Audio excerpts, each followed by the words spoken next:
पास जाऊंगी। ऋषिकेश, ये जितना कट्टा गन गोला जंगल राज की जितनी बात हो रही है, ये दूसरे चरण का अगर हम इस रण को अगर हम समझने की कोशिश करें तो मुद्दों की राजनीति में क्या हावी दिख रहा है?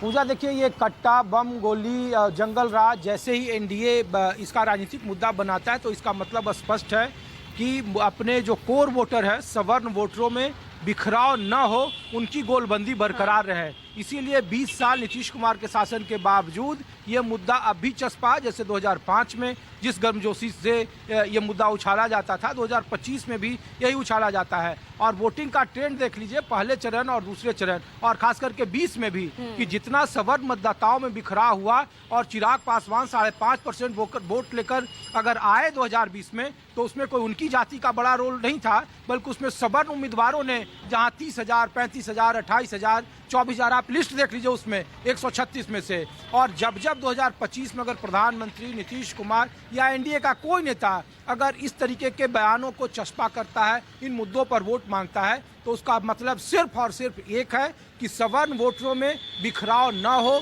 उसकी गोलबंदी बरकरार रहे और उनके साथ अति पिछड़ा वोट, कम से कम गैर यादव ओबीसी वोटर इन सवर्णों के साथ जुड़ा रहे, या और जिससे उनको राजनीतिक लाभ मिलता रहे। ये लोकसभा चुनाव में भी मिलता है, विधानसभा में मिलता है, लेकिन इस बार का समीकरण, इसलिए हम लोग बार बार ग्राउंड पर जो बातें कर रहे हैं पूजा, की अलग अलग जगहों पे समीकरण अलग अलग हिसाब से टूट रहे हैं। कहीं जनसुराज चुनावी फैक्टर है, तो कहीं बसपा चुनावी फैक्टर है, तो कहीं उनका कैंडिडेट चुनावी फैक्टर है। सिटिंग एमएलए किसी भी पार्टी का हो, किसी भी दल का हो, उनके खिलाफ एंटी इनकम्बेंसी है। और उसमें भारतीय जनता पार्टी के जो 75 विधायक जीते हुए हैं, जिसमें 3 बार 4 बार के कई सारे ऐसे विधायक हैं, हालांकि टिकटों की संख्या कमी है, उनका टिकट काटा गया है, बावजूद उनके जहां भी 3 या 4 बार से सिटिंग विधायक हैं पूजा, वहां उनके खिलाफ एंटी इनकम्बेंसी है और वहां विकल्प पर वोटिंग हो रही है। चाहे वो भारतीय जनता पार्टी का एमएलए हो, चाहे वो आरजेडी का एमएलए हो, या चाहे प्रदेश अध्यक्ष राजेश राम की सीट कुटुम्बा, जहां पर मैं हूं और जहां पे अधिकार रैली के दरमियान राहुल गांधी आए थे पूजा, आप यहां चले जाइए, सबसे ज्यादा एंटी इनकम्बेंसी का अगर कोई सामना कर रहा है तो राजेश राम कर रहे हैं। और उनकी स्थिति अब तक, जब तक मैं आपको